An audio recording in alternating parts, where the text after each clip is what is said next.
पाकिस्तान की 74वीं यौम आज़ादी के मौका पर कौंसलेट ऑफ पाकिस्तान ब्रैडफोर्ड में परचम कुशाई की एक पुरवकार तकरीर मुनक्कद हुई, जिसमें consulate general of Pakistan Ibrar Hussain ने परचम कुशाई की और वजीर आज़म पाकिस्तान की तरफ से खैर सगाली के पैगामात पढ़कर सुनाए। तकरीर में पार्लियामेंट और कम्युनिटी की कसीर तादाद ने शिरकत की और हीरियों के साथ यौम यकजहती के तौर पर मनाया। सबसे पहले जश्न आज़ादी की ढेर सारी मुबारकबाद।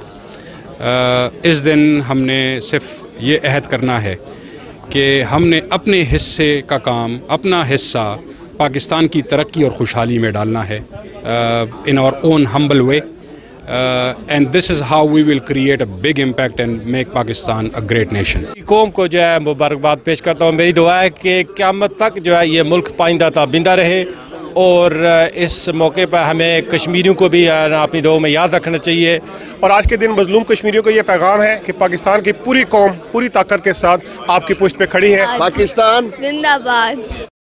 आज पाकिस्तान के यौम आज़ादी के मौके पे सिर्फ यही कहूँगा कि कायदे आज़म रहमतुल्लाह अलैह का फरमान है फेथ, यूनिटी, डिसिप्लिन, जिसकी आज सबसे ज़्यादा ज़रूरत है। Happy independence day to all the Pakistani.